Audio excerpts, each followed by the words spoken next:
कुछ ना कर सकेनी भाभी जी, आपकी मेहंदी लगावे के ही पड़ी। जिंदगी भगवान के देन होवेला केसर। एकरा केहू और के दबाव में आके जियल बेमानी होई, आपके खातिर भी और हमार खातिर भी। आई एम सो सॉरी, पर आपके जौन काम देल गईल हा वो आप पूरा ना कर पाइबू। काहे कि ना तो हमी मेहंदी लगाई और ना ही हमी शादी करब। ना करबू, काहे ना करबू, करे के पड़ी। बस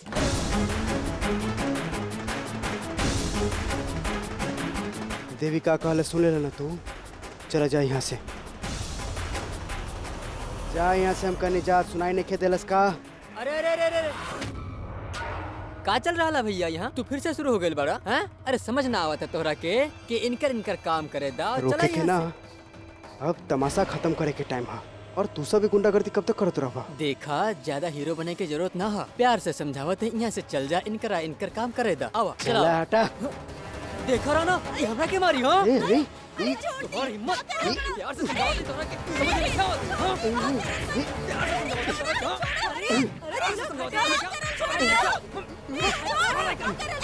अरे रुक जा, हम देवर जी के फोन लगा दे। भैया जी उठी, भैया जी आराम से उठी। चलिए।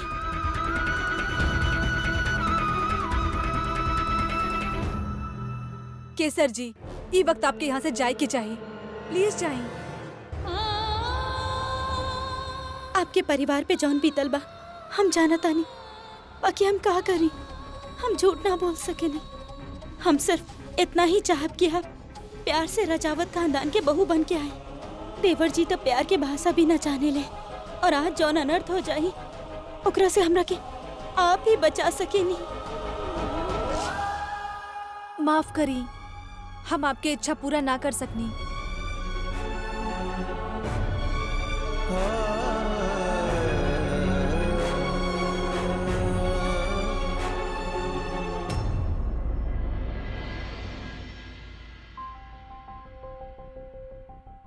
चलिए आप अच्छा बैठी। अच्छा हम पानी लावत हाँ, नहीं। आप अच्छा बैठी।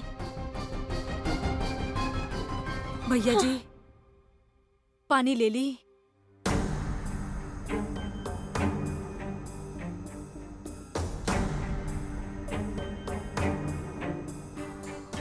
चाचा जी, आप काहे बीच में नहीं? चाचा जी, आपके कुछ हो जाए तो हम सब टूट जाए। चाचा जी, का आप चाहते हैं कि हम टूट जाएं? अब आप बीच में ना आए, कुछ भी रिएक्ट ना करब। मत भूली चाचा जी, अधिराज हमरा से वादा कैले है कि वो कोनो भी जबरदस्ती ना करी है। हम ओकर शब्द ओकरे ही खिलाफ इस्तेमाल करब। वो मेहंदी भिजवा सकत हा पर लगा ना सकत हा। हम मुँह देखी कैसे करत हो हमारे साथ जबरदस्ती।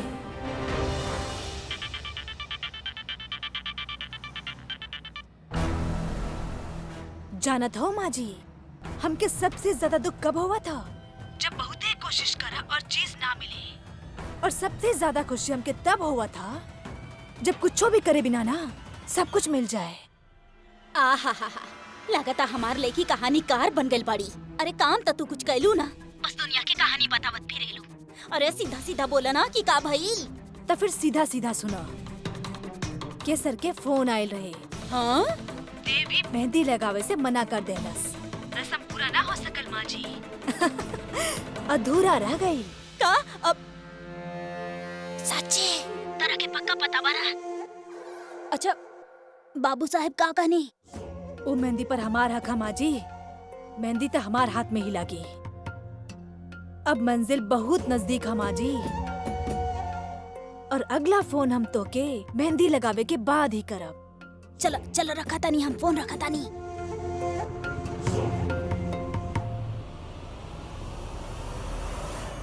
आज तो माँ जी हमरा के माँ केसर दुल्हन। हाँ? का भइल? बड़ी जल्दी आ गईलू। का भइल? मेहंदी वाली मेहंदी ठीक से लगैली कि ना? ऐसे ही खड़े रहबो? कुछ बोलबू कि मुंह खुलवाई?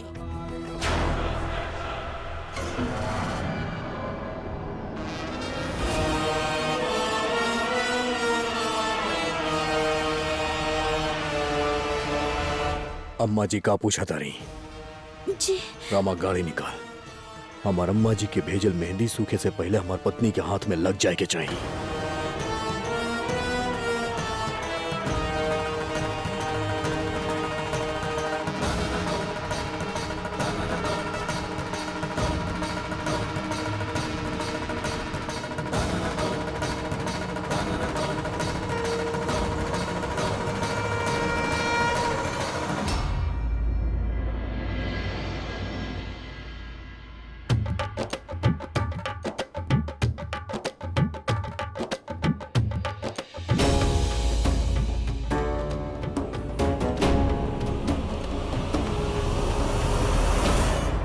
देखकर ना चल सकेलू?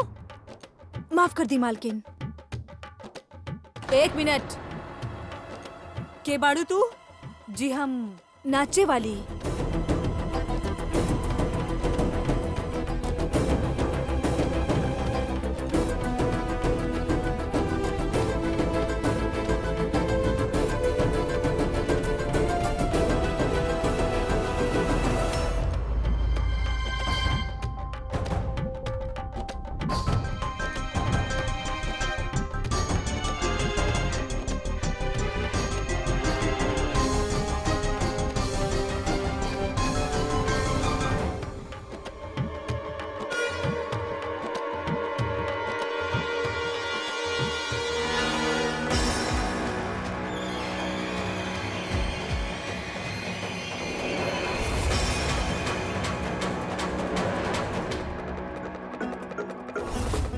उड़ल।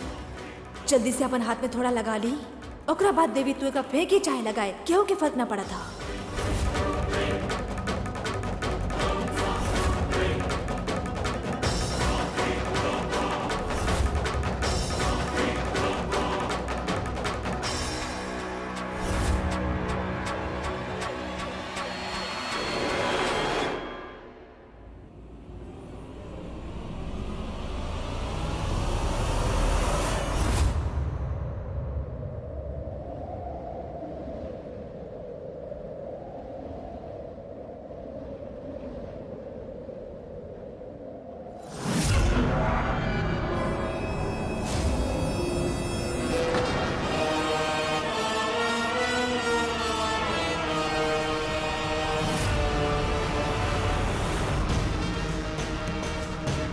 जय भोले। हमार ब्याह के जश्न देख के हमरा दिल के बहुत सुकून मिल रहा बा। अरे पर रुक काहे गईला? बजावा बजावा। हमार होके वाली पत्नी की मेहंदी की रस्म हा, रुक काहे गईला? ओकरा भी तो खुशी मिले के चाहिए ना। चलो चलो बजाओ बजाओ।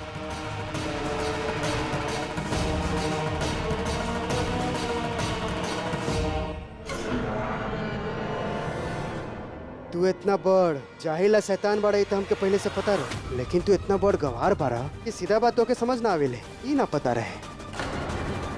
चल जा यहाँ से वरना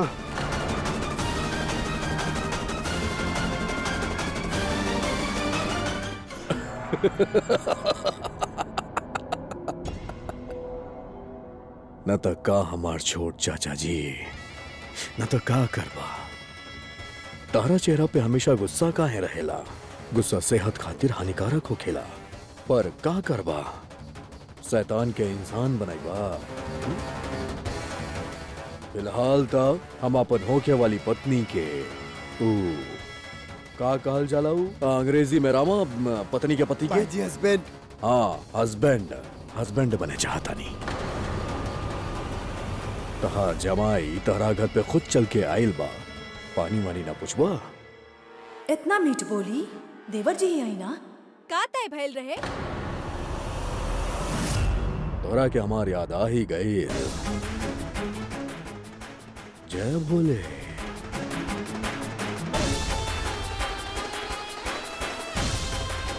कब बात बा?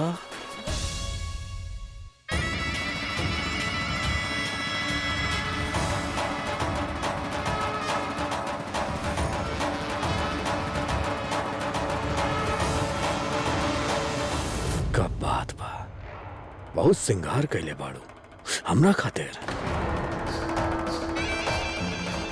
हमार मतलब विवाह की तोहरा और हमरा बीच में का बात तय भइल रहे, तोहरा याद बा ना? तो तू बता दे। तू कहले रहले कि हमार और हमार परिवार के साथ कोनो भी जबरदस्ती ना कैल जाई। फिर का ई सब तमाशा? तो कि जे नाटक करे कि हाँ करा, लोगन के नचावे क्या नचावा। पर एगो बात याद रखी, हम ई मेहंदी ना लगाई।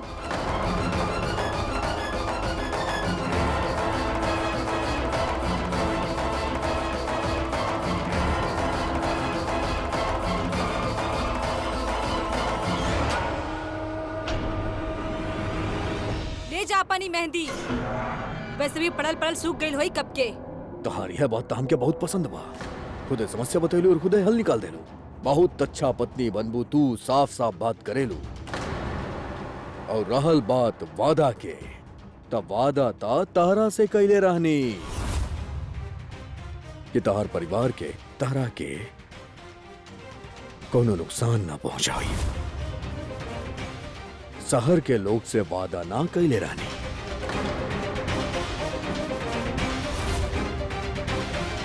रामा, अरे अब तोहरा के नाम लेके बुलावे के पड़ी का? चला।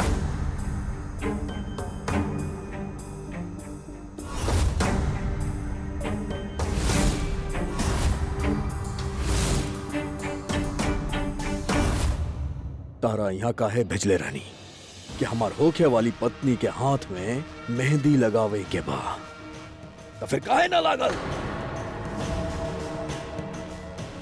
बाबू साहब, ओ छोटी मालकिन भी मेहंदी ना लगवा सकनी। दुल्हन केहू के आवे ही ना देनी।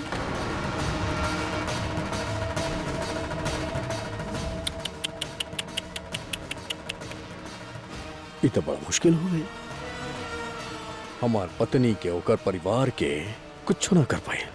वादा जौन कैले बानी नुकसान ना पहुंचा सकेली, पर हमार वादा के का जो ई हमरा से कैले रहली कि तारा हाथ में मेहंदी लगा के आई, देवी जी कहली और तू पीछे हट गईलू। चोटी तक हटी।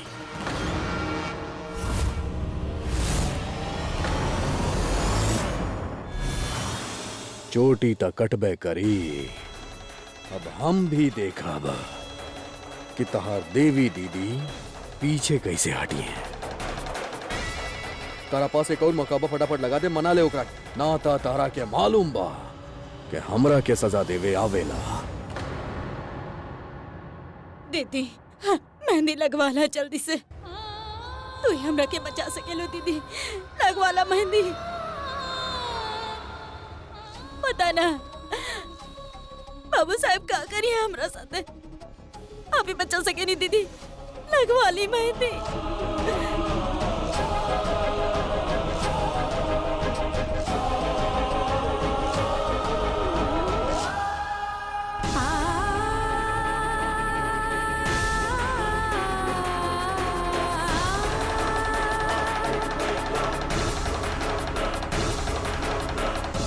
छोड़ दे एकरा के, मना हम कैले हैं।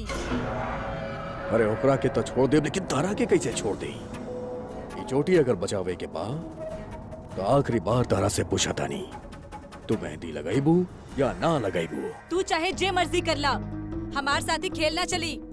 हम कोनो मेहंदी ना लगाई।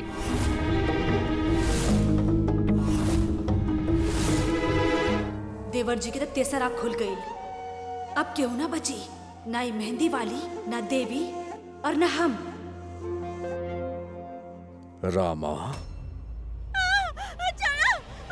चला चला चला।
तारा से कहले रानी हमार कोनो गलती नहीं है। तारा से वादा कहीं नहीं, शहर के लोग से ना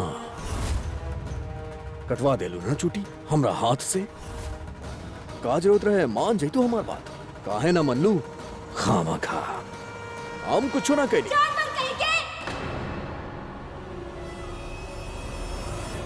समझे तारा तू अपने आप के भगवान समझत बाड़ा?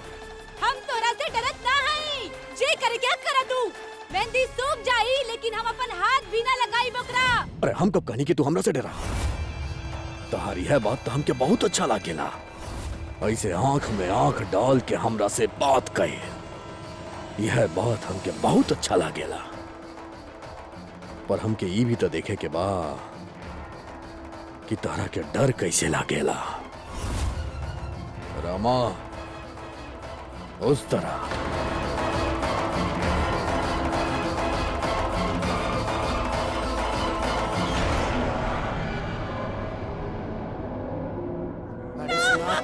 खड़ा हो जा, चलो खड़ा हो जा भाई, चलो।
रुको।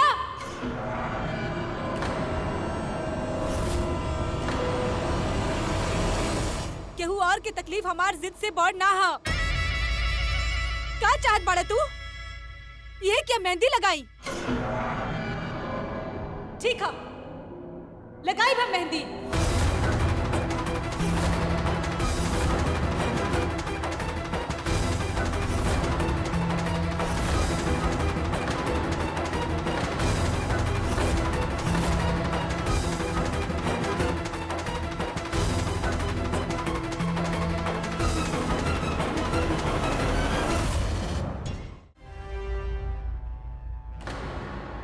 पक्का मेहंदी लगावे खातिर तू तैयार बाड़ू ना?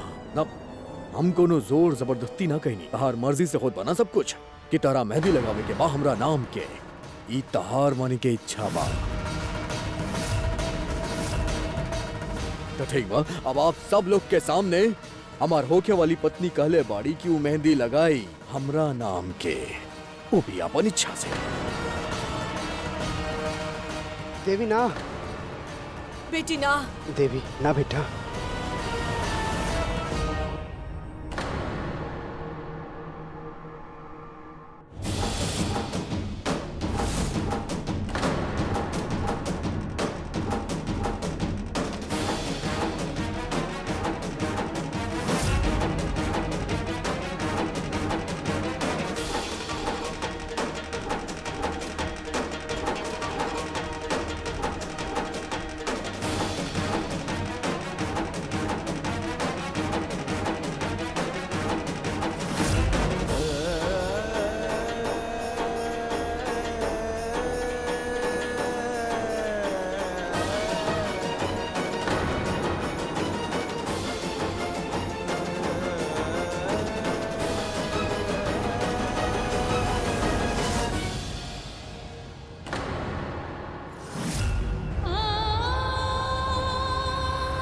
ला लग गई मेहंदी।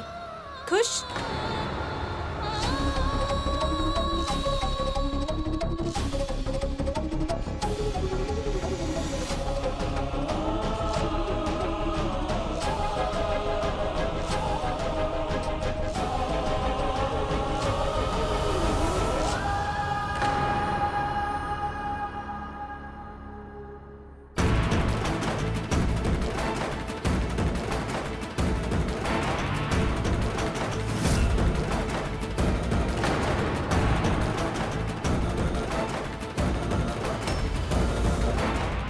ई ना बा सगुन के मेहंदी।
अब जाके मेहंदी के रस्म पूरा भइल बा।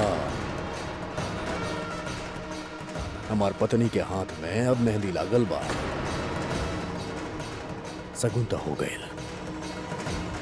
ना ना ना ना ना, हमार बड़ा बुजुर्ग हमरा से एक बात जरूर कहले बाड़े कि अगर दूल्हा के हाथ में भी मेहंदी लग जाए तो सगुन अच्छा होखेला। तो हम बानी तहार होखे वाला दूल्हा, तो हमरा हाथ में भी मेहंदी लगे के चाहिए ना, तबे तो सगुन अच्छा होई। तो सगुन तो पूरा करे के पड़ी ना।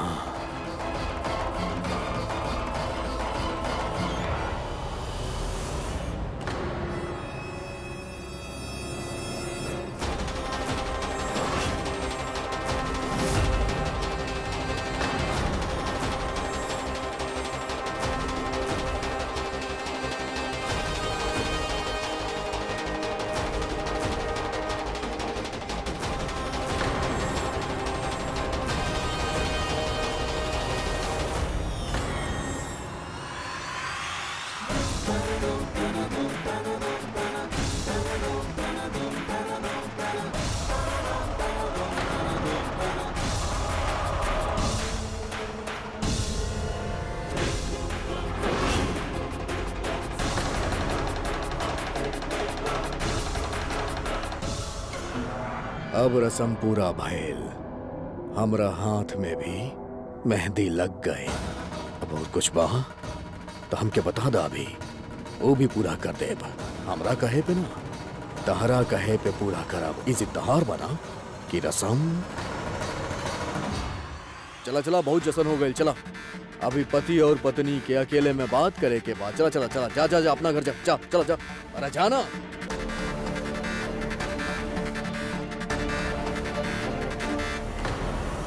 तो क्या यहाँ पर आवे की का जरूरत रही अधिराज?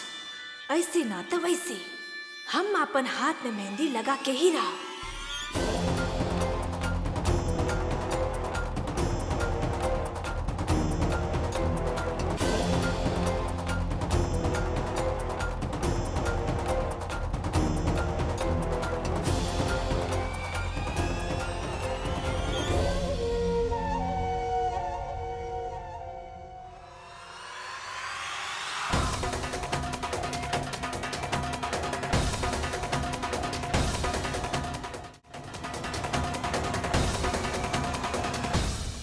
तोके का लागत था मेहंदी लगा लेला तो तू जीत गईला ना। मेहंदी लगावत रहा तू, ये शादी कब होना हुई? अरे तो हम कब कहनी की बियाह हुई? तहार जिद रहे ना, हम तो वह जिद पूरा करता नहीं। ना अभी फिर से सोच ला। और कोनो रस्म उकाबा ना, अभी तो मेहंदी लागल बा तारा और हमरा हाथ में। फिर मेहंदी रची, फिर मेहंदी सूखी, तब तक जाके होई ब्याह। जल्दी काहे बा? और तू ही तो हमरा से कहले रहलू ना कि रसम होके के चाहिए, जान पहचान होके के चाहिए दोनों में। तबा नहीं अब हमनी आमने सामने तनी जान पहचान भी बढ़ा लिया जाए। अरे खुश बानी हम आज, जशन भइल बा, पहला जशन। तहरा हमरा ब्याह के पहला जशन, त खुशी मनावे के मौका मिलल हमरा के। तब खुशी के मौका पे कुछ ना कुछ तो करे के चाहिए ना हमरा के। तो देखा हमार खुशी देखा अब ता।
बेटी बेटी छोड़ा, अरे छाले पड़ जाए हाथ में तोहार। हम हारब ना ऐसे। वो जानवर के लागत है कि हमके तोड़ दी। ना ना बुआ जी, बेटी सिर्फ रंग है बुआ जी, 4 दिन में निकल जाई। पर हमारे बीच कोनो रिश्ता ना है। ना हुई बेटी, छोड़ा।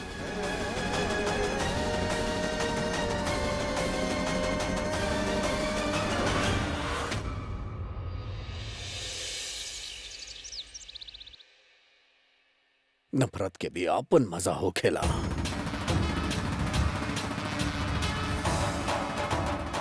आदत रहे सिर्फ जीते के, पर मजा ना आवत रहे। तू कहले रहले हमार और हमार परिवार के साथ कोनो जबरदस्ती ना कल जाई। फिर कहा ऐसा तमाशा तो क्या लागत था? मेहंदी लगा लेला तो तू जीत गईला ना। मेहंदी लगावत रहा तू, ये शादी कब्बो ना हुई।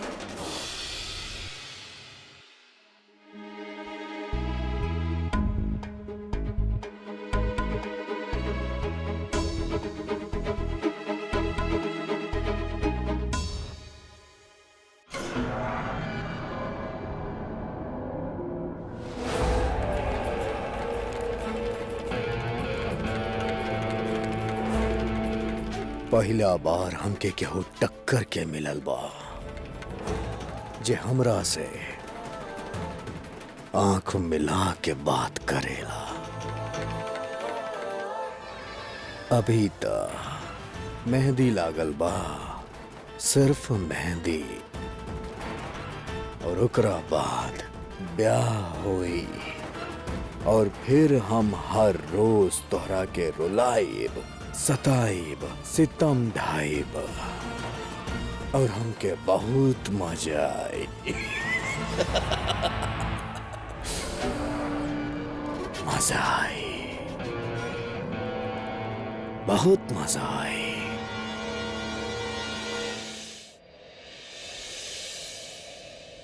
लिखा तूफान बहुत जोर से आवे वाला है, सब खिड़की दरवाजा बंद कर दा।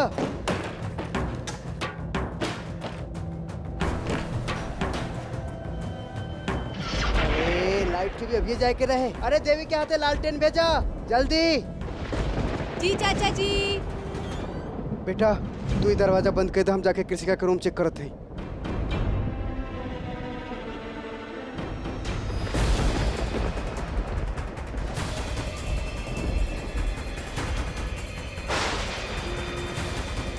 तू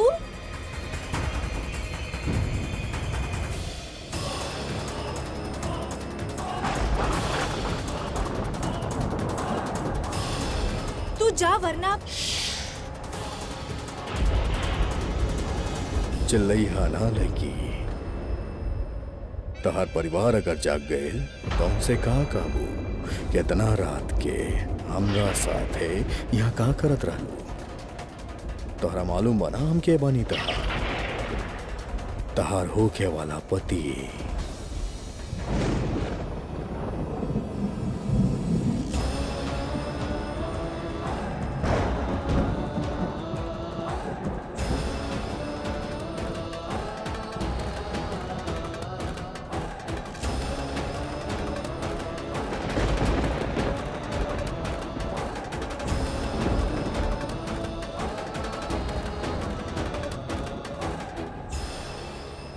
देखे आयल रहनी कि हमार होके वाली पत्नी के हाथ के मेहंदी चढ़ल बाकी ना,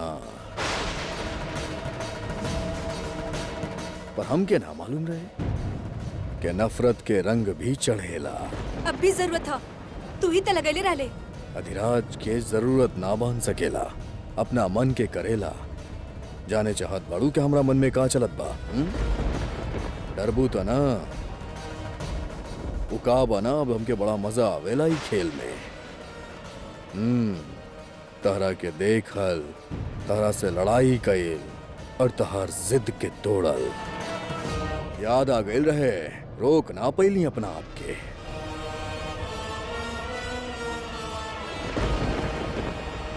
तारा जितना जिए के बा नाचे के बा नाच ला, तारा पास सिर्फ 4 दिन बा, फिर ओकरा बाद तू हमार दुल्हन बन जाइबू। ई बचकाना खेल खत्म और बड़ा खेल शुरू।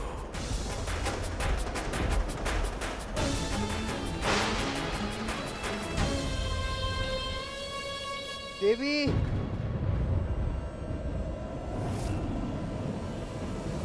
बेटा का भइल? दरवाजा बंद न कइला? हाँ, हम उहे करे वाला रहनी हम।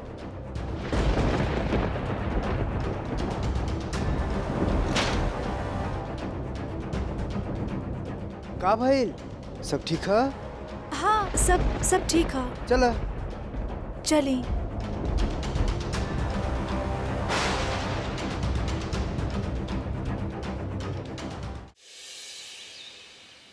सुन स्मिता, एगो हेल्प चाहिए तोहार अंकल एमएलए है ना? हाँ, उनकरा कह के पुलिस के हेल्प चाहिए। एगो प्रॉब्लम है और यहाँ सुजानगढ़ के पुलिस कुछो ना कर रहा है। हमके बहुते चिंता हो रहा है। ओके ओके, देखा तू टेंशन मत ला। और तू ही का बात कर रहल बाड़ू? बेस्ट फ्रेंड बाड़ू तू हमार। अच्छा सुनो, हम चाचा जी से जाके जल्दी से बात करत तानी और तू ही टेंशन वेंशन मत ला, ठीक बा? चाय। चिंता कैसे ना करी? का भाई? अरे चिंता कैसे ना करी हम? अरे 4 दिन बाद शादी हुई, धमकी देले बा उ सब।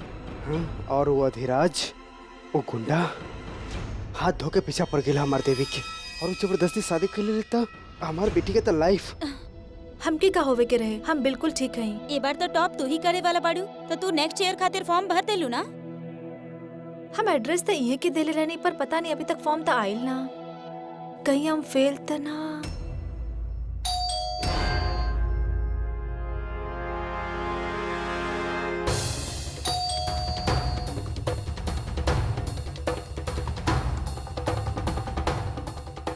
हम तो के बाद में कॉल करत बानी।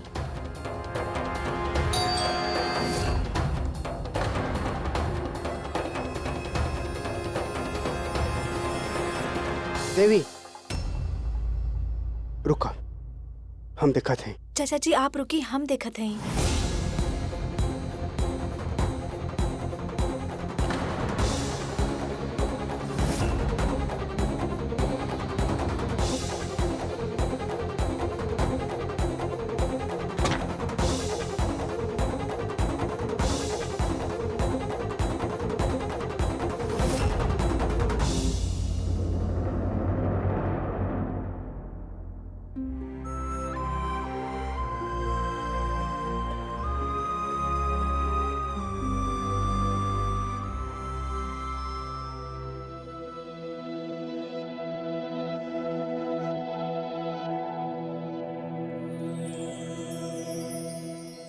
चाचा जी हम पास हो गए नी, हमारे 4th ईयर के रिजल्ट आ गए। अरे वाह वाह वाह, ये तो बहुत खुशी की बात है।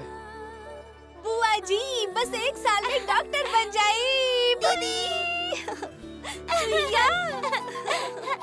दीदी बोलिए मत कि हम आपकी सिस्टर बानी। Of course not. हम सबके खातिर मिठाई लावत हाँ, बानी, जल्दी खातिर जल्दी लेके आवे आवा। खातिर।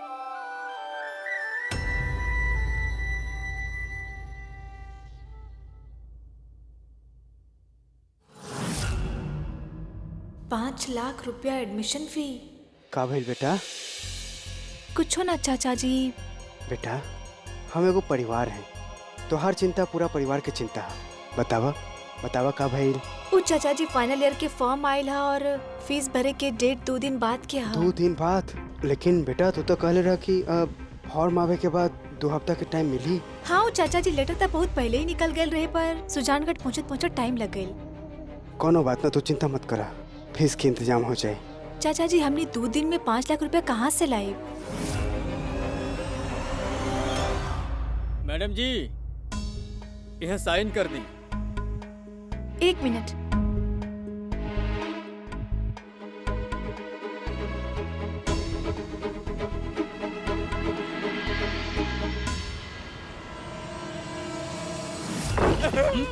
चलो नमारा छोड़ दो हमके। चिट्ठी देख के आ रहा ना। माफ कर दो हमके। ओहरा मांगो, ओहरा कर दो, माफ कर दो। मालिक मालिक माफ कर दो हमके मालिक।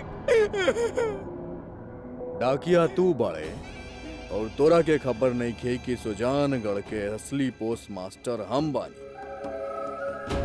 हर चिट्ठी जौन यहाँ से जाएली हो हमरा स्टैम्प के बाद जाएली। और उ चौहान के घर में जौन चिट्ठी गईल वो कहाँ आवे के चाहत रहे? बोल यहाँ आवे के चाहिए। बोल यहाँ आवे के चाहिए रे। समझ आ गई आगे खातिर। हाँ, अब जौन चिट्ठी दे के आयल बाड़े तू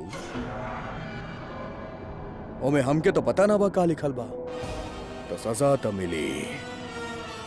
अरे चाय पियत पियत हमके सोचल पसंद नहीं खे। जा बाहर जाके मारा एकरा के। ना मालिक, मालिक हमके माफ कर दो मालिक, हमके पता है चिट्ठी में क्या लिखल रहे। जवान ना जल्दी बोलो। हम उस चिट्ठी पढ़ लेते ना रही, लेकिन उस चिट्ठी देख के लड़की बहुत खुश हो गए रहे। ओकर खुशी के आवाज बाहर तक आवत रहे। ऐसन का लिखल रहे चिट्ठी में जौन लड़की के चेहरा पे मुस्कुराहट आ गई? कॉलेज के कोनो चिट्ठी रहे मालिक, एडमिशन के कोनो फॉर्म रहे ओकरा साथ। कौन फॉर्म? वो तो हमके ना पता चलल, लेकिन हाँ कुछ 5 लाख रुपए फीस रहे ओकरा। एक बात चलत रहे। अरे जाए देख राके, कौनो कसूर ना बहे कर। चलो जल्दी चलो, जल्दी निकला यहाँ से। चलो 5 लाख रुपया।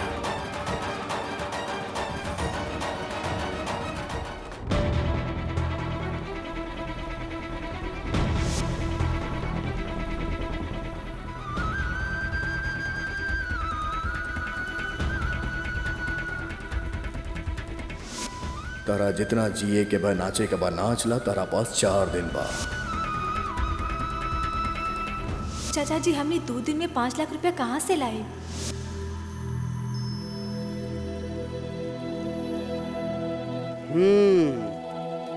बारिश अच्छा हो रहा ना। हे कहाँ जात बारू? हैं? बस हो गई 2 मिनट के खुशी, फेनु टेंशन। देवी चिंता काहे करत बारू? कुछ काम अपन काका खातिर भी छोड़ दो, फी के इंतजाम हो जाई। अगर तो के वक्त कोनो काम करे के है ना तो वो काम कर। अपन काका खातिर अपन हाथ से बढ़िया सा हलवा बना के लावा।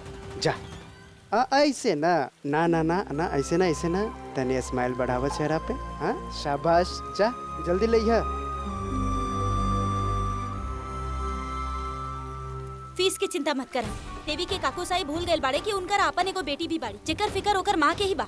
अरे 5 लाख रुपया देवी के डॉक्टरी खातिर 5 लाख रुपया, और कृषु खातिर कुछ हो ना। धीरे बोला, देवी सुन जाए। अरे वो डॉक्टर बनना चाहती है, भाई साहब के सपना पूरा हो जाए। और वो देखा कितना कम समय में कहाँ से कहाँ पहुँच गई। हम पैसा के लागी ओकरा से ओकर सपना ना छीन सकेले। अभी कृषि छोट है, जब बड़ हुई जे भी वो सपना देखी हम पूरा करब ना। कैसे होई कृषु के कोनो सपना पूरा? ये आई जा गली के सरकारी स्कूल में जाके।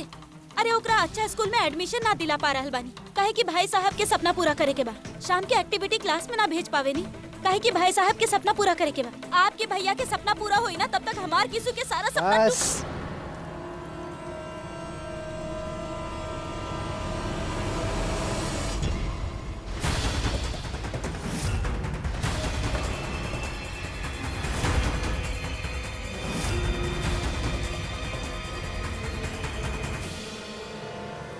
बेटा चाचा जी हमारी बात सुना। चाचा जी अब- सच है कि हम डॉक्टर बने के चाहत हैं, लेकिन दोसर के इलाज करे खातिर हम आपन के चोट ना दे सकत हैं। बेटा तू ही कैसन बात कहता रू? डॉक्टर बनल तो के बिल्कुल जरूरी ना हा।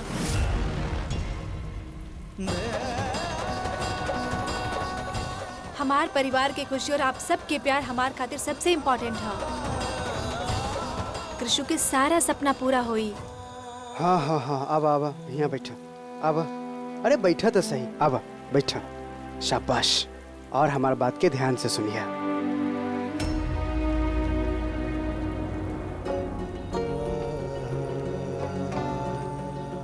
सुलेखा, हम सब पैदा होते हैं, जियत हैं फिर मर जाते हैं, लेकिन कुछ लोग अलग होएले। उनका आंख में सपना रहेले, वो सपना देखेले, वो अपन सपना के पूरा करे खातिर मेहनत करेले। वो मरेले ना, बल्कि अपन सपना दूसर के आंख में छोड़ चले। तो के डॉक्टर बनावे के सपना जो भाई साहब देखले रहे ना, वो सपना वो हमके दे गए बारे। ये खातिर तो के डॉक्टर बने के हा, तो के अपन सपना पूरा करे के, तो के हम सब के सपना पूरा करे के हा। हम सब तोरा साथ हैं। चाचा जी अपना सपना पूरा करे खातिर मेहनत करल एक बात है, लेकिन आपन सपना के खातिर केहू और के सपना दांव पे लगा देवल ना, ऐसन सपना आगे जाके बोझ बन जाला। चाचा जी हम अपन परिवार के हालात जानत हैं चाचा जी। अरे तो हालात ठीक हो जाई, हैं? तू फिर चिंता मत कर, सब हो जाई। आवा आवा चला, अभी टेंशन के बात ना करे के। चलो स्माइल करो सब लोग, चला। ये बैल ना बात, शाबाश।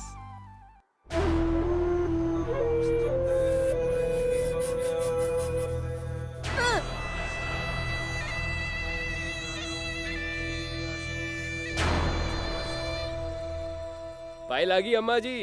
अरे शरद बेटा, कैसन बड़ा? हम बहुत बढ़िया हैं।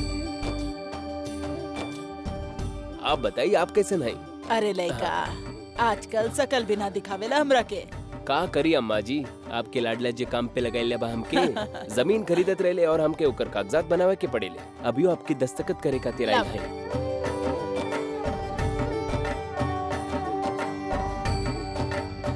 ई हो गई अम्मा जी। बहुत खूब। एगो यहाँ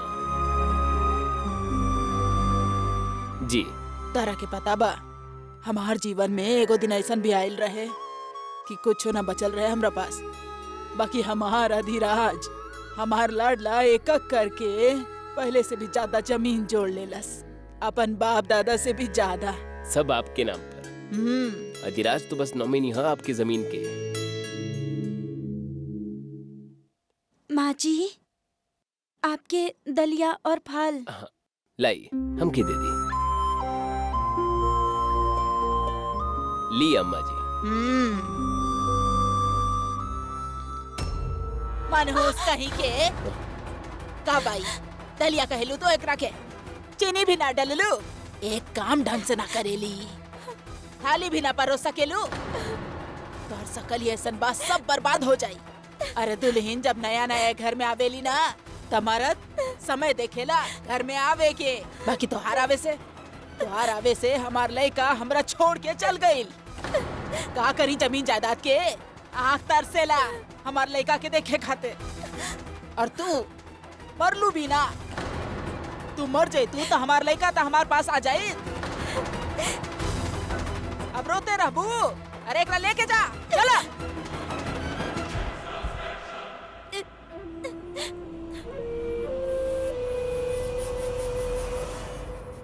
लिखा हुआ हमार प्रेस वाला फाइल। अरे मिल गई तो के?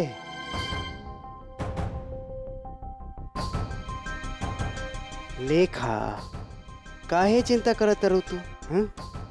अरे मत सोचा इतना, हमके सिर्फ देवी के ना बल्कि अपन पूरा परिवार के चिंता है। और हमें प्रेस बेच थोड़ी ना रहा, बस हम तो एकरा कुछ दिन खातिर चलावे लागी दे रहा। बड़ा अच्छा ऑफर है, 50-50% के पार्टनरशिप है। जैसे पैसा आई उधार चुका दे, पैसा छोड़ा ले, ठीक है ना? अब फिर देवी भी था, डॉक्टर बनने के बाद हो तो हमारा हाथ बटाई। चलो शाबाश, तनी मुस्कुरा दो। हम जानता नहीं, लेकिन कबो कबो डर तो लागेला ही ना। आप पे भरोसा बा, बस यही से चुप रहे नहीं। सब ठीक हो जाए। हाँ अभी हम चलते हैं। छोटका चाचा जी 1 मिनट, आप ऑन द वे हमके मंदिर छोड़ दे। मंदिर? हाँ, जी हमके इतना अच्छा फैमिली देहलस, उनका थैंक यू तो बोले के पड़ी ना, और हमके प्रार्थना भी करे के हा। हमार चाचा जी हमार खातिर इतना सब कुछ कर रहे हैं, तो उनकर साथ हमेशा हमार साथ रहे के चाहे। और सुन ले हैं कि भगवान बच्चा की प्रार्थना जल्दी सुन लेते हैं।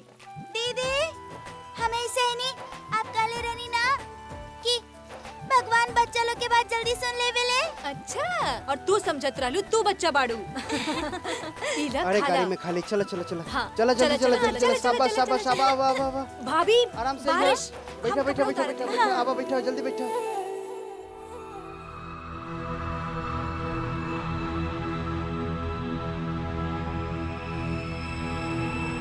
पेपर तो सब पूरा है भरत जी, और प्रेस? प्रेस एकदम कंडीशन में है।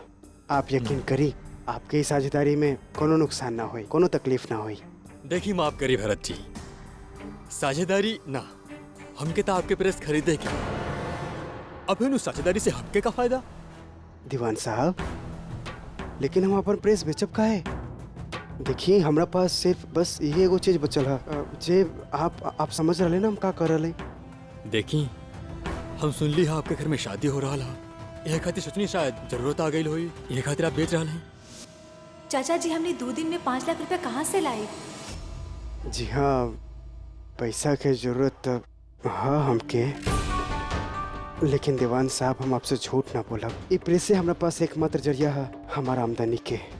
तो प्लीज अगर कुछ हो सके या आप कुछ कर सके तो मेहरबानी होई। देखी कहे में तो हमके भी अच्छा ना लग रहा है, हाँ, लेकिन अगर हम आपके प्रेस खरीदत हैं तो इतना तक कर सकीले कि आपके ऊपर इसके मैनेजर रख ले, और फिर आपके ही काम अच्छा से आवत भी है, आपके काम भी मिल जाए और हमके को भरोसा के आदमी।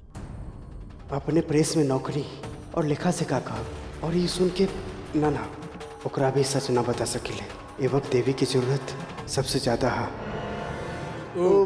आप सोच के बता दी, अगर आपके मंजूर होके तो हम पेपर बनवा लेते, आप सवेरे आके पैसा ले जाएं। का कहा था?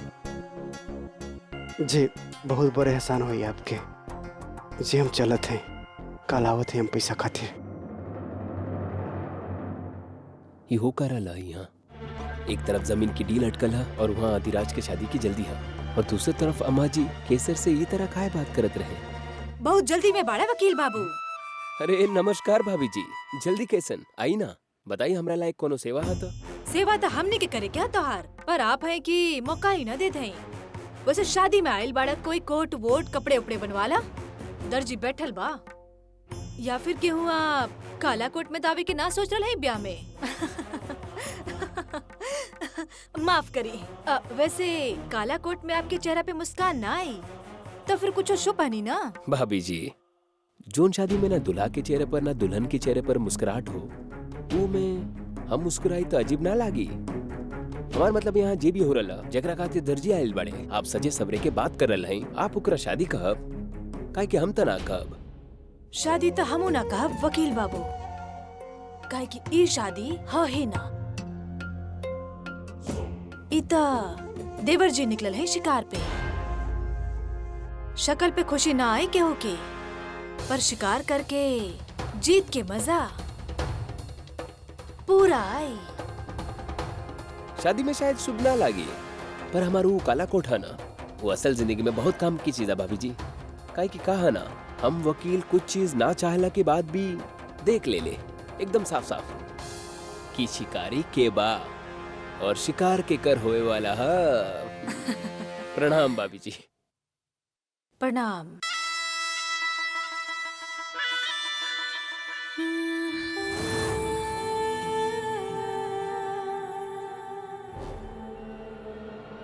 आपके पता है कृषु, हम जब भी कोनो प्रॉब्लम में रहेली ना तो देवी माँ के एगो मंत्र बोलेली और हमके लागेला कि सब प्रॉब्लम दूर हो जाए।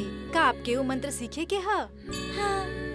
तो आप हमार साथ बोला, या देवी सर्वभूतेषु या देवी सर्वभूतेषु शांति रूपेण संस्थिता शांति रूपेण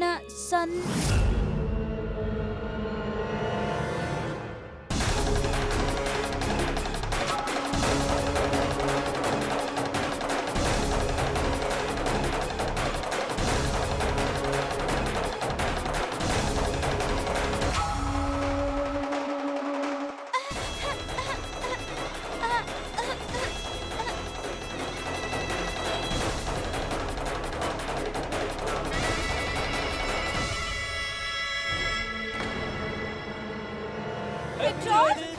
ये तो पेट्रोल है। ऐसे मजाक करेला क्यों? पागल हो गई हो तू? चला, चला।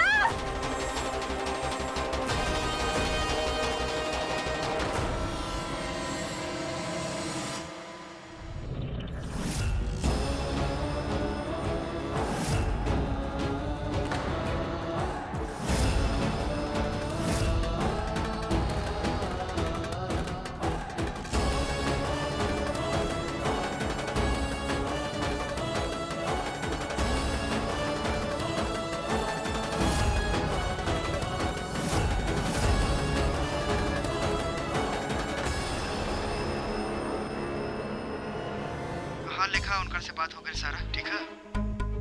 तो कल जाके उनकर से पैसा लेवे क्या साइन करे क्या 50% के पार्टनरशिप हो गई है। हाँ कल जाए फॉर्मेलिटी तनी पूरा कर ले और पेमेंट लेके आ जाए। चली एक चिंता था हटल, अब दोसर चिंता के बारे में सोचल जा। अपन प्रेस वापस लेवे के। हाँ वो तो पड़े के पड़े अभी का करें। अच्छा चलो हम फोन रखते हैं बाद में बात करते हैं ठीक है। आग लग गई देखो देखो देखो आग लगे लगने क्यों बा अरे आग लग गई अरे देखो अरे क्यों बा आग प्रेस में आग। नाना जी, नाना जी, जल्दी चली। का भाई? नाना जी जल्दी चली। का भाई? अरे वो इनकर फोन आयल रहे। अरे चली। अरे बताई तो सही का भाई? नाना जी वो प्रेस में आग लग गइल बा। का? प्रेस में आग लग गई? चलो चलो। ए प्यारा गुड़िया, तारा के गुड़िया से खेले के बहुत शौक बना। दीदी हमार डॉल।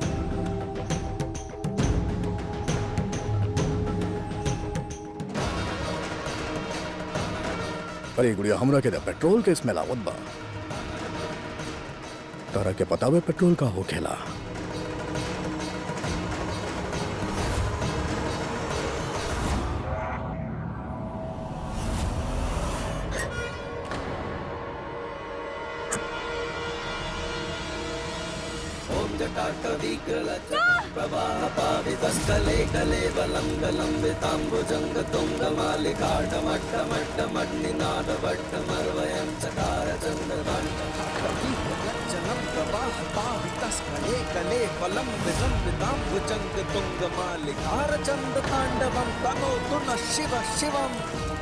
पेट्रोल से आग लग जाला,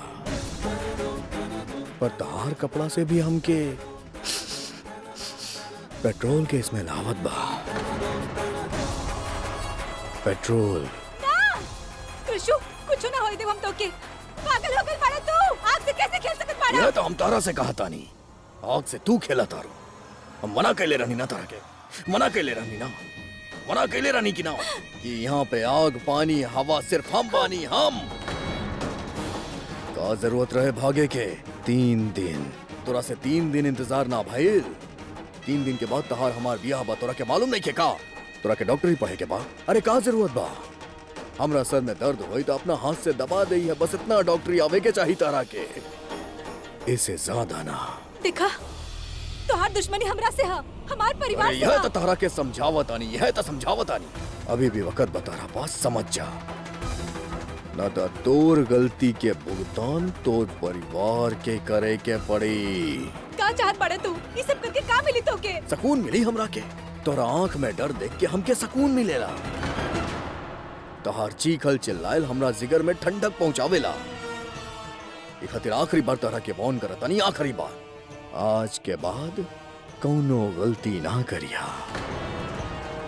लड़की तोरा के समझ में नहीं के आवत की एगो आग हा जे तोरा के चारों तरफ से घेर रहल बा। केकरा केकरा के बचाइबू? जैसे जैसे तू प्यार करेलू ना, वो आग में जल के खाक हो जाई है। का मतलब? मत बली कि यहाँ पे तू फड़फड़ाइबू और वहाँ घर पे तहार परिवार। का करे वाला बाड़ा तू? देख हमारे परिवार के साथ कुछ भइल तब तो कुछ छोड़ब ना। तू छोड़ भी ना पाइबू, चाह के भी तू हमरा के छोड़ ना पाइबू। चिखबू चिल्लाइबू कि हमके छोड़ दा, प्लीज हमरा के छोड़ दा, पर हम ऐसा होके ना देब। एक हाथे समझावत आनी बहुत प्यार से, ध्यान से सुन ले। तो एक गलती तोर पूरा परिवार के भुगते के पड़ी लड़की। आखिरी बार वार्न करतानी तोरा के, बिना बतैले हमरा के छोड़ के मत जइया। राक्षस बानी हम, कुछो भी कर सकेली, कुछो भी। और याद रख, जबरदस्ती कौनो ना बा। अरे गुड़िया, का हो गइल? दीदी के समझावा। दीदी सेल्फिश बना तारी, अपना बारे में सोचा तारी, तारा बारे में नहीं की सोचत। चला कृषिका।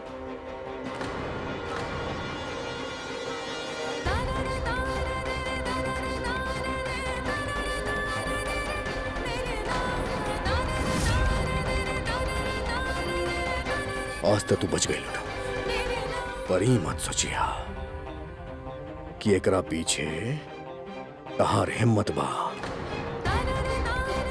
हम चाहनी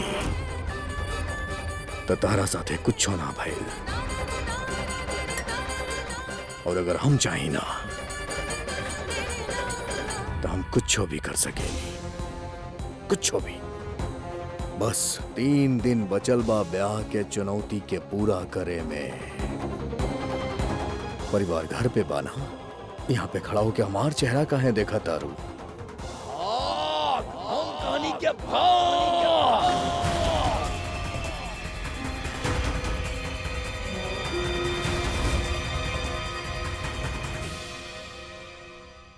चाचा जी, बुआ जी, मम्मा, चाची जी, कहाँ हैं आप लोग? मम्मा, चाचा जी, पापा, कृषु मिल जाई। मम्मा, पापा, मम्मा।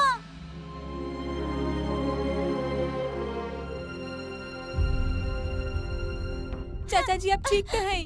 हाँ। आपके कुछ भइल था ना? अरे ना, हम सब ठीक है, पर तू परेशान काहे हो रहा? हमके कुछ ना भइला। देखा, हम सब ठीक है। देखा देखा देखा, सब ठीक है, आप है ना? सब कहाँ चल गए रानी फिर? बेटा, हम सब प्रेस चल गए रही, वो हमारे प्रेस में आग लग गई रही। जे जैसे तू प्यार करेलू ना, वो आग में जल के खाक हो जाइए। आखिरी बार वार्न करता नहीं तोरा के, बिना बतैले हमरा के छोड़ के मत जइया। अधिराज, ये सब तू? लेकिन भगवान के शुक्र, आग फैले से पहले कुछ वर्कर्स देख ले, आग बुझा देलस।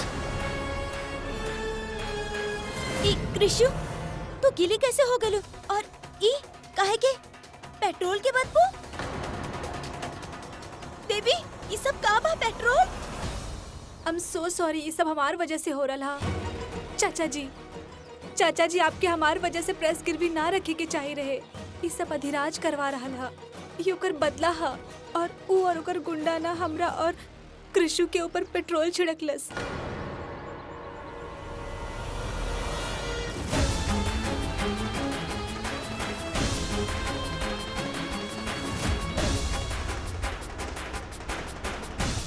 आखिरी बार वार्न करता नहीं तोरा के, बिना बतैले हमरा के छोड़ के मत जाइए।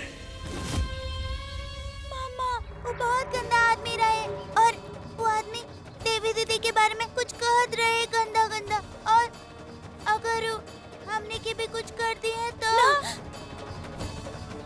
कृषु, आई एम सो सॉरी बच्चा, हमरा वजह से आपके कितना परेशानी भइल। चल, कम से कम आज तू अपना आप से ये तो बोला कि जौन भी परेशानी बाई तोहरा कारण आ रहल बा। अरे, एक परेशानी जाए लाना कि दूसरा सामने खड़ा हो जाला। देवी, हम तोहरा से कह देतानी कि अगर हमार कृषु के कुछ भइल ना, तो हम तोहरा की जिंदगी भर माफ ना करब। भाभी जी, बस ये आप का कह रहल बानी? आप बहुत डरल हई, यही खातिर ये सब बोल रहल हई। पर आज जौन कुछ भी भइल हा, वो हम सबके खातिर डरावना बा।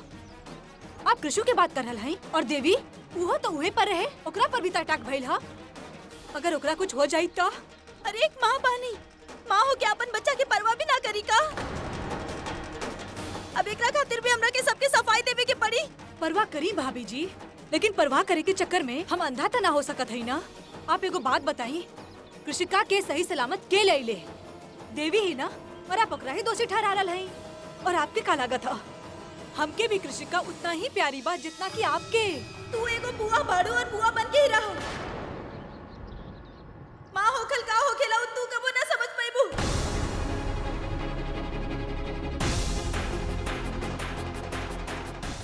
ऋषिका।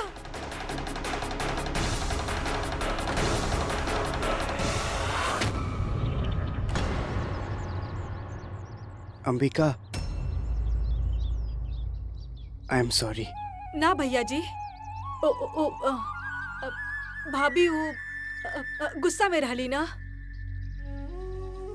वो शायद ये सब ऐसे ही बोल गई। हम आवत हैं। देवी, लेखा भी गुस्सा में बिया, यही खातिर ये सब कुछ बोल गई। बेटा, कबो कबो लोग गलत होएले और कबो कबो हालात, लेकिन तू ये समझ ल कि हमार हालात गलत है, यही खातिर गलत लोग आके हमके परेशान करता। लेकिन तू ओकरा पर ध्यान मत द, तू अपन सपना पर ध्यान द। सब ठीक हो जाए। चलो।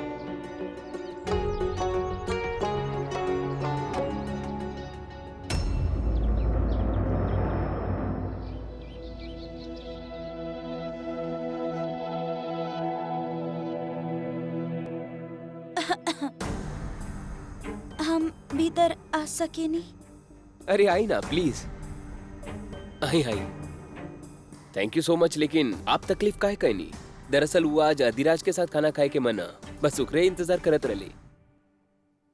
देवर जी के आते आते देर हो जाई और आज बारिश भी हो रहा बा, तो आप खा ली खाना। ओ, अगर ऐसन बात है तो ठीक है, अभी खा लेते। लाई।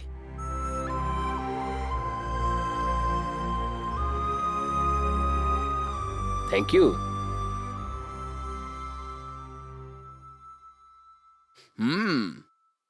खाना बहुत स्वादिष्ट है। आप बनाई ली? जी। का बात है? हाँ, लेकिन आप कहीं नहीं? ना, सब घर वालन के खिलावे के जिम्मेदारी बा हमार। आप खा ली, ओकरा बाद देवर जी के खिला के। अभी ये तो आप कहा नहीं कि अधिराज के हमें अक्सर थोड़ा टाइम लग जाला। जब तक वो ना आवेले आप खाना ना खाए ले का?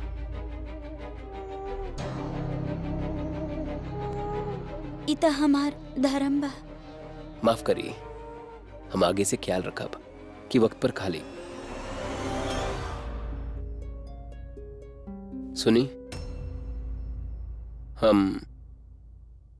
हम बात करब अधिराज से कि समझाए मुकुंद भाई साहब के यूं अचानक उनकर घर से चल गई, आपके अकेले रहल, ये सब ठीक नहीं के। ओकरा से का होई? जौन किस्मत में लिखल बा ओकरा ना बदल सकेनी, और इनका से कबो बात ही ना भइल। बात करे खातिर घर के पता मालूम होखल जरूरी बा, कबो खबर ही ना आई। आप खाना खा ली, ठंडा हो जाए।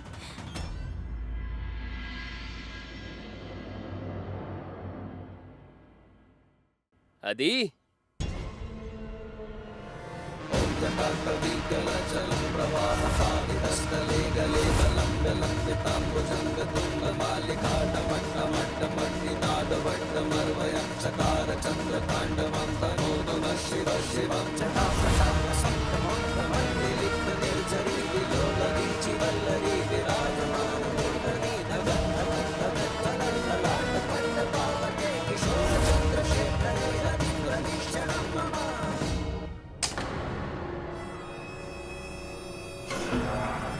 अबे पागल हो गए बड़ा तू? का करता रही? जान निकल गई रहे हमार। करत का बड़ा बंदूक के साथ? ऐसन तो आदि तबे करेला जब क्यों के मौत। सब ठीक है?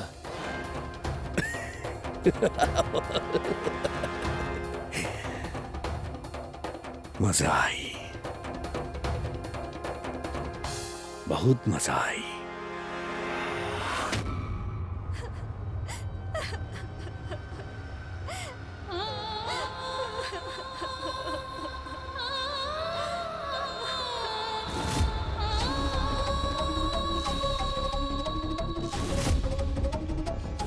दीदी के समझावा। दीदी सेल्फिश बना ताड़ी, अपना बारे में सोचा तारी, तारा बारे में नहीं की सोचा। बेटा, प्रेस में आज आग लग गई है, लेकिन भगवान की शुक्र आग पहले से पहले कुछ वर्कर्स देख लेलस और आग बुझा देलस। एक परेशानी जाए लाना कि दूसरा सामने खड़ा हो जाला। देवी, हम तरह से कह देता नहीं कि अगर हमार कृषि के कुछ बहिल ना तो हम तरह की जिंदगी भर माफ ना कर पाई। I'm so sorry कृषु। कब का करते अगर कृषु के कुछ हो जाए था। सब हमार वजह से हो रहा।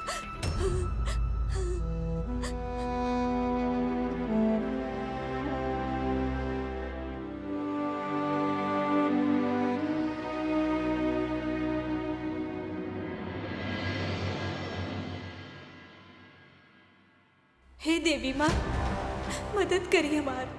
इतना शक्ति दो हमके कि अपन परिवार की तरफ बढ़े वाला हर मुश्किल से लड़ सकी, अपन जिंदगी में हर गलत चीज के सही में बदल सकी। कुछ भी करके वो हिम्मत दी हमके देवी माँ।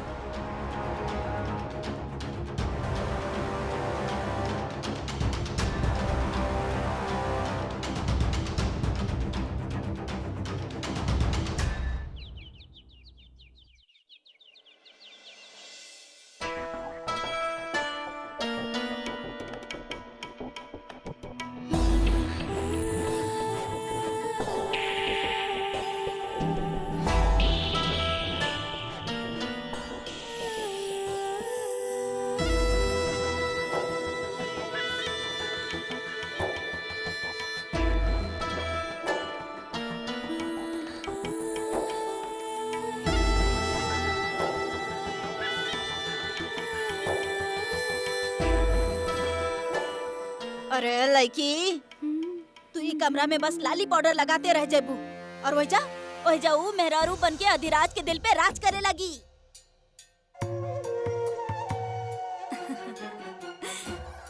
ऐसन कुछ ना होई। अधिराज नफरत करेला उ लड़की से।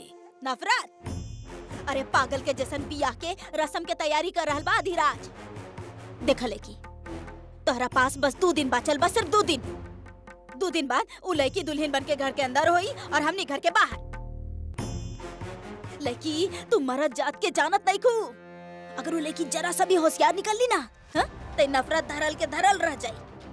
वो अधिराज के दिल के फिसले में बस 2 मिनट बिना लागी। इधर वो अधिराज फिसलल, इधर हमनी दोनों ये हवेली से फिसल गए। नहीं समझा? जय राम जी की विदाई हो जाई हमनी के। देखा लड़की, हमार एक बात ठीक से समझ ला, तोहार और हमार दोनों के पति जिंदा नहीं खे। यही से हमनी दोनों के ई हवेली में रह के कोनो वजह नहीं खे। बाकी अगर हमनी दोनों के ई हवेली में टिकल रहे के बा तो तोहरा के ई घर के बहू बने के पड़ी। समझ गइलू ना तू? सब पता बा, पर उतावला होवे से ब्याह ना होखेला।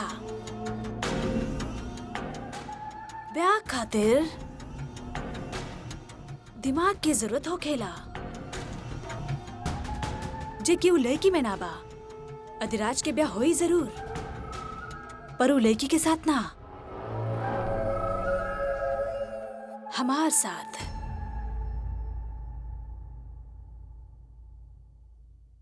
हमार लड़की शैतान के नानी बियाई पता बा हमरा के। बाकी लड़की, वो अधिराज भी पागल नहीं खे। हाँ? ई सारा चीज तू कैसे कर पाईबू?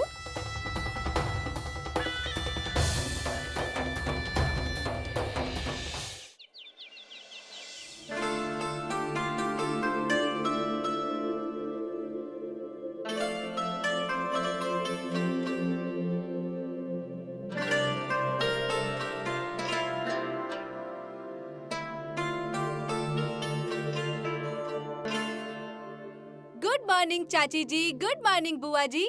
चली चली जल्दी चली, बहुत ही भूख लागल है और नाश्ता तैयार है। अरे चली भइल का, आप लोग अभी भी कल के बारे में सोच रहे हैं? बुआ जी बहुत सोचनी हमके का लागत है। ये जे हालात है वही हमार परीक्षा ले रहल बा कि हम लोग हिम्मत रखतानी या हिम्मत तोड़ देतानी। अभी हमने के हिम्मत रखे क्या ना, और का हम ई बात के एगो बुरा सपना समझ के भूल जाएं। और चाची जी वो कहानी बा ना कि एकलौती लकड़ी के तोड़ल बहुत ही आसान होखेला, पर बहुते सारा लकड़ी जब एगो साथ हो जाए और एगो गट्ठर बन जाए तो ओकरा तोड़ल बहुते मुश्किल है ना?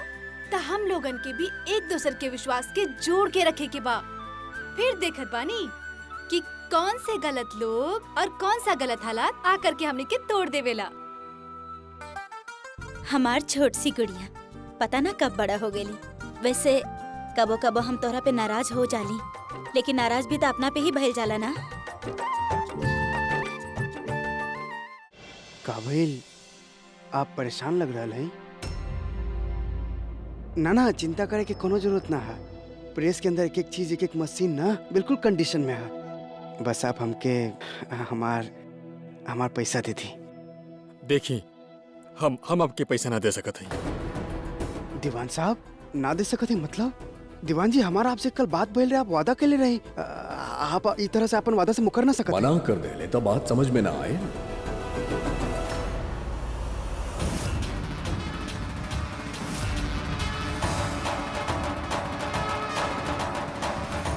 मना कर चुकल बा तो फिर समझ में काहे नहीं आवत बात। पैसा ना मिली तरह के। तुहार हिम्मत कैसे भइल? हाँ, हिम्मत कैसे भइल तुहार? हम तोहरा आखिरी बार चेतावनी दे रहा है। हमरा के हमार मतलब बा तोरा पढ़े और पढ़ावे के बहुत शौक बाना। हमके यहाँ पढ़ावा तारे और वहाँ अपन बेटी के भेजा तारे बाहर पढ़े खातिर, वो भी हमार इजाजत के बिना। ससुर के सब इज्जत करे ले, लेकिन हम तोरा के एगो चेतावनी देता नहीं। सुने में आइल बा कि तोर प्रेस में कल आग लग गई रहे, फिर बुझ गई भगवान की वजह से।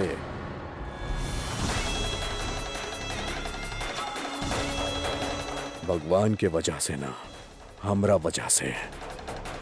जितना हम चाहनी उतना आग लागल, जितना ना चाहनी उतना ना। तहार घर प्रेस से जुड़ल बाना, केहू भी जल सकत रहे। तहार परिवार, तहार बेटी, तहार भतीजी, तहार बहन, केहू के भी आग लग सकत रहे। अधिराज, तुहार इतना हिम्मत? रुकी।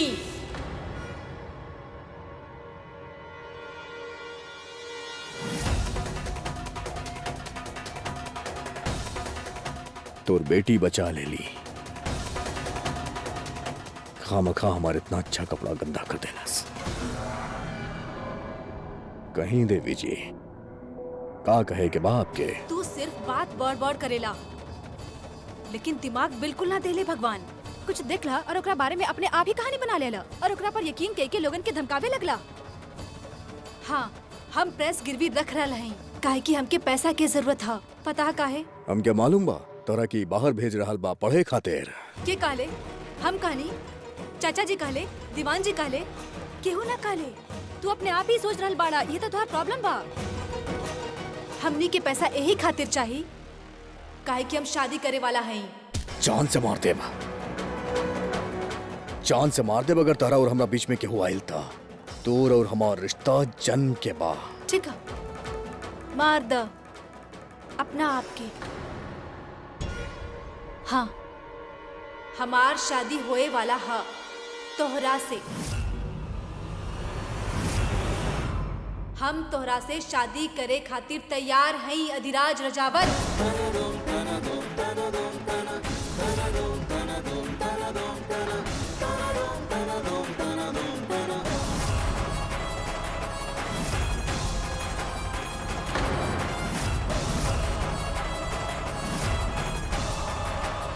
तो कि जे चाहत रहे वो मिल गई। अब प्लीज हमार फैमिली के बार बार परेशान करल बंद करा तू।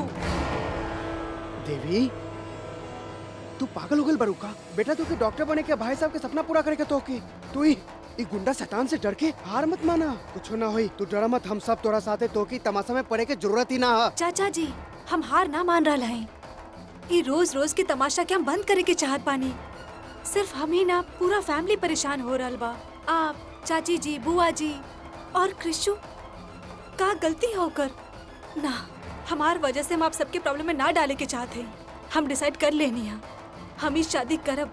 और आप डरी मत चाचा जी, देवी माँ है ना हमारे साथ। अब हमके ही शादी ना करे के बा।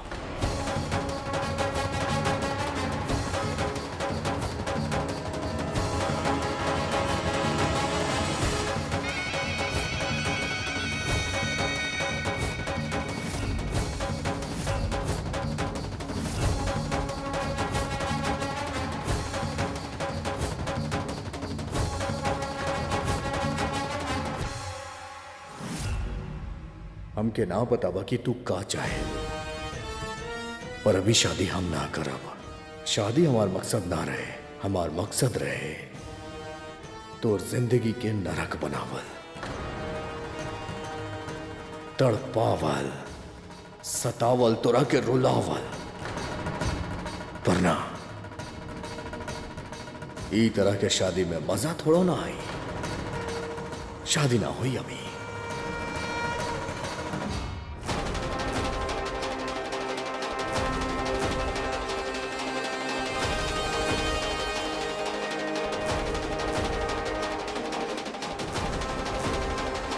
चाचा जी ई ना ना हो सकेला ना।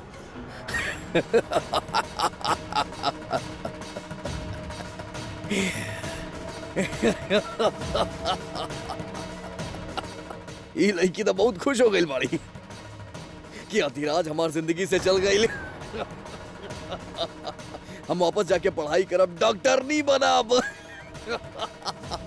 काका सपना सोच ले लू तू, लेकिन हमार वादा के का। अम्मा जी से वादा कैले रहनी कि तोरा के ओकर पैर के जूती बनाए। तोरा से वादा कैले रहनी कि संगीत हुई, मेहंदी के रस्म हुई, सारा रस्म हुई, फिर ब्याह हुई। अब वो वादा था पूरा करे के पड़ी। वादा मार देला से। 2 दिन बाद तोरा पास 2 दिन जितना प्यार दिखावे के बाद कर ले ई लड़की के साथे। और फिर ओकरा बाद तोर जिंदगी नरक बनाए। और ई जो 2 दिन के मजा तोहरा वजह से हमरा के ना मिलल, तू शादी के बाद 2 दिन और बढ़ा दे। 2 दिन कर ले मजा। मांझे अभी तोहरा और हमरा बीच के बात बा। पैसा ना मिले के चाहिए। जी मालिक। 2 दिन।